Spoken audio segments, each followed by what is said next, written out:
Good evening, Mr. and Mrs. America, and all the ships at sea. This is Talking Shit with Uncle Robbie.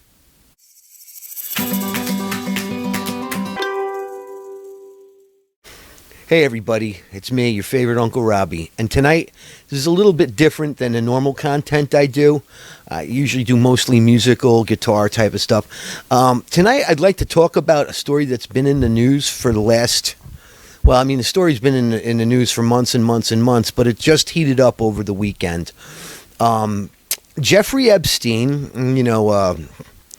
convicted of pedophile, porno, I don't know what you would call him. I mean, the guy was corrupt. You know, he had his own little orgy island down in the Virgin Islands. He had his own private island, billionaire financier guy.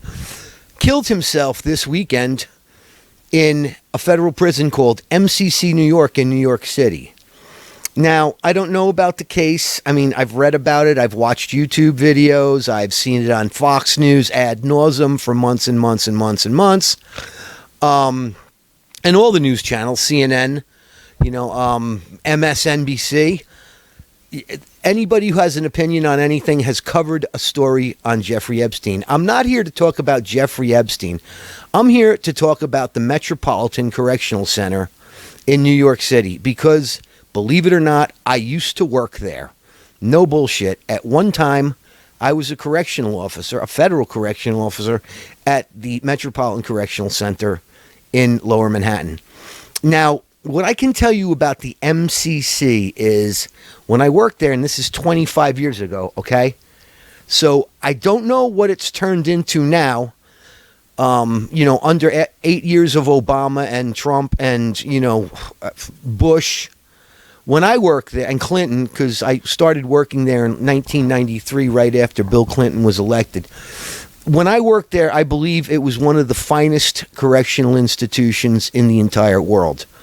We had the original World Trade Center bombers. We had high-level criminals from the world over. I mean, I can't even begin to run down the people that I met there. John Gotti, the Gambinos, Michael Dowd, the crooked cop, if anybody remembers the Dirty Third, precinct. Sheikh Omar Rahman there, he was the blind sheikh. They built the Sheikh Suite for him. When I was there, it was the finest correctional institution probably in the country, if not the world. Very, very high caliber place, okay? I'm seeing reports now that it's rat infested and there's all kinds of cases being filed by inmates that the conditions, the living conditions in this facility are cruel and unusual and there's sewage backed up, and they have to defecate into plastic bags. I don't know what's going on in the facility now. Like I said, I was there 25 years ago. Mind you, I'm pretty sure the last administration and even Bush administration and definitely the Clinton administration weren't big on funding prisons. And that's for one reason. Prisoners can't vote, okay? And also they're convicted criminals. So who gives a crap? When I worked there, yeah, we had our share of plumbing problems, overflowed toilets, guys flushing all types of contraband does cause the sewers to back up. But I don't want to talk about that. I want to talk about the conspiracy theory on Jeffrey Epstein's death. Now, let me tell you, Bureau of Prisons protocol for suicide watch is very, very strict, very stringent. According to the BOP, that's what we call the Bureau of Prisons, program statement, which is what the books of policies were called when I was there. They were called program statements. An inmate under suicide watch would be under direct visual observation at all times. What that means, okay, is there would be somebody looking at that person, at that individual, that inmate, all the time, 24/7. I had to do suicide watch on one of the World Trade Center bombers. And it was a Saturday morning, believe it or not. And I was going in and they told me, hey, we got a special job for you today. We're sending you up to 9 South to do a suicide watch on one of the bombers. Now, It's not bad duty if you can get it. I mean, it's not the greatest duty in the world. You have to sit basically in a chair. There's a drop down door on the cell. Okay. You drop the door down and you sit there hunched over and you stare through that, the slot where they would put their hands through so you could handcuff them or you would slide their food to them. You would sit there and watch them through that slot. And you would write down log entries every 15 minutes or whenever the inmate did something. So you're sitting there, it's like 8:15 a.m. Inmate is sleeping on his right side. The guy rolls over. 8:19 a.m. Inmate rolled over, is now sleeping on his left side. 8:20 a.m. Inmate got out of bed and urinated. I'm not kidding you. That is the level of record keeping that would be done under a direct suicide watch. Now, for me, there's a lot of conflicting information coming out. If the inmate, the segregation unit in MCC New York is a unit called 9 South. It's on the 9th floor south side of the building. MCC is a kind of interesting setup. It's every other floor has a unit on it. So there's the 11th floor, the 9th floor, the 7th floor, the 5th floor, and the 3rd floor. And then there's offices and stuff, 2nd floor and stuff like that. The 11th floor was like really maximum security, very dangerous prisoners, okay? The 9th floor was also a very, very, very high security floor. 9 South was solitary confinement. It's what we called the hole, okay? And they're saying in the reports that Epstein was taken off suicide watch. Now, I don't know if he was removed from Unit 9 South. I heard, a couple of the people on the news saying that he was on 9 South, but they were also saying he was supposed to have had a cellmate. On 9 South, when I was there, they would not have been in a cell with another inmate. They would have been, like I said, solitary confinement. 23-hour lockdown, okay?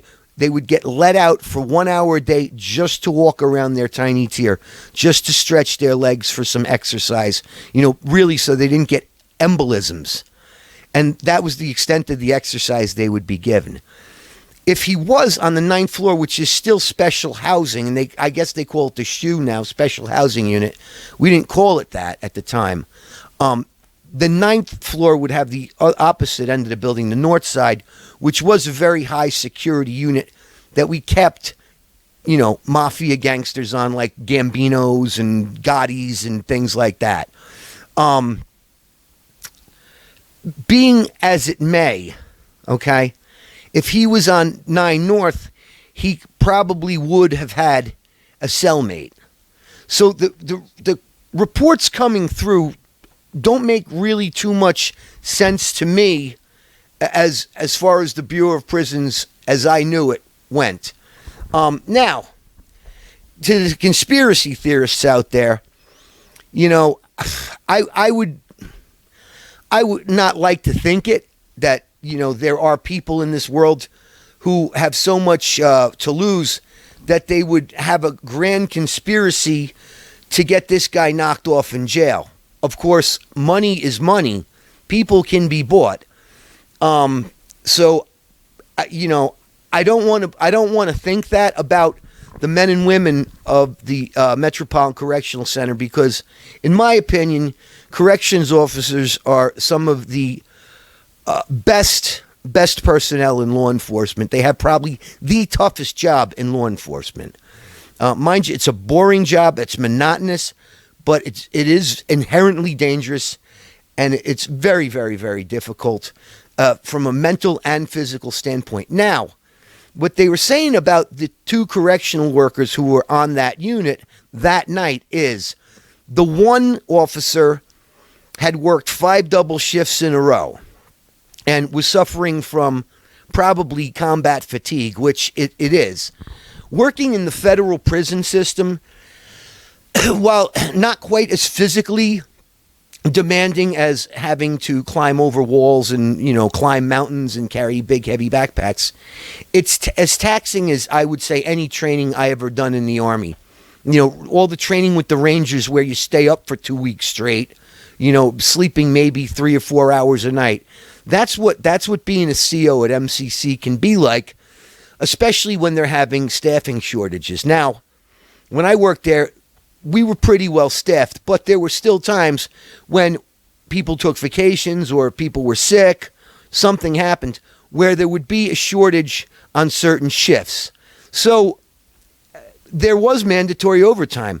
The lieutenant walked up to me many, many days when I was leaving my shift, and it was called getting ganked. They go, "Gank, come back here for a minute." And the lieutenant would tell me, "I'm here to make you make money. We're going to make you make money." And the thing about working in a federal prison is, if nobody comes up to let you out and let you go home, you ain't going nowhere. So I had paychecks where I had close to 200 hours in one paycheck. And everybody's like, how could you do that? We have to think, if you do double shifts, okay, 5 days in a row, okay, that's 16 and 16 and 16 and 16, okay? So right there, you have over 80 hours. Well, you have 80 hours exactly. Now throw in Saturday a double shift, doing a double on your day off, and maybe even Sunday, whatever your Sunday happened to be. If your duty, your days off, say, were Tuesday and Wednesday, you would work a double Thursday, double Friday, double Saturday, double Sunday, double Monday. They'd ask you to come in on Tuesday. A lot of times you'd come in for one shift on Tuesday, which was your day off, and you'd end up staying for two. And if you were stupid enough to volunteer to sign up for the overtime, you knew what you were getting yourself into. So there are guys that I knew who worked there who worked double shifts 6 days a week. So it's an insane pace. Plus, you're not eating while you're up there. You're drinking coffee. You bring your own little jar of instant coffee, your bottle of Gatorade. Hopefully you bring enough food for 2 shifts. I learned pretty doggone quickly to bring enough cigarettes to last for 2 shifts. I was there one time longer than 2 shifts because the guy who was going to relieve me from the overtime shift didn't get there till about 4 o'clock in the morning. So I was sitting there from midnight till 4. Had to go home, get on the subway, go home, try and sleep for an hour or two, wake up, take a shower, put on a clean uniform, get back on the subway and go back to Lower Manhattan to MCC. Okay? So yeah, these guys, I can feel for them that they were probably suffering from exhaustion. It really combat fatigue. That's what I would compare it to. The other thing that they were saying in the news is that one of the people on the unit that night was not a correctional officer, was actually a clerical worker. Here's a little tidbit of information about the Federal Bureau of Prisons and working in a federal correctional institution. Everybody in that correctional institution, from the guy with the keys to the hole to the segregation unit, the COs, to the dudes down in the kitchen supervising the cooking, the guys flipping burgers. Everybody goes to Glencoe, Georgia, to the Federal Law Enforcement Training Academy. So if they're saying, oh, well, there was an office worker working on that unit, I got to tell you the truth, they were trained just as well as a correctional officer would be. And a lot of times the people from the office, the girl from Human Resources would come up, and she'd be in charge of a housing unit for the evening shift. She'd stay. They used to say, "Hey, we're coming to custody," because the correctional officers are in a department there called custody. Then you have other departments, human resources. You have facilities maintenance, etc. You have dietary, things like that. So they're trying to say, oh well, there was even one of the two correctional workers on duty that night wasn't a CO, which that's not an issue because they are a CO. Saying there was only 2 people on the unit that night, though, does excuse me, does make me wonder what unit he was on. Because if he was on 9 South, which is what we call the hole, there would be a lot more people, a lot more officers on that unit than just 2. Two officers was your standard amount of officers supervising on the units that had cells, because one unit, I don't know if it's still that way. It was on the 11th floor. It was just big open bays, and they probably was 100 guys on that unit, or more, depending, because it was just open bays. As many bunks as they could fit in, they'd probably have guys up there. On the other units, they actually had tiers with individual cells on them. So there was 2 men per cell, and there was 96 inmates per unit. That's what the maximum was supposed to be. 2 men per cell, and I guess 48 cells. So I don't want to get too deep into the day-to-day workings of a federal prison, but having 2 guys on a unit for a shift for 96 inmates was standard practice, even when I was there. I mean, on the evening shift, that's what you would have, would be 2 guys on a unit. On the night shift, on the overnight, what do you call, third shift, there was probably a good chance that there was only 1 guy on that unit. So conspiracy theories involved, and it's taken into consideration that you probably had 2 people there who were both on overtime. One, which I can attest, after doing 5 double shifts in a row, you're exhausted. You're exhausted. It's like having been through a frigging war after 5 days. It's like going to combat for a week. It's the job of a correctional officer is one of the most stressful positions you could ever ask for.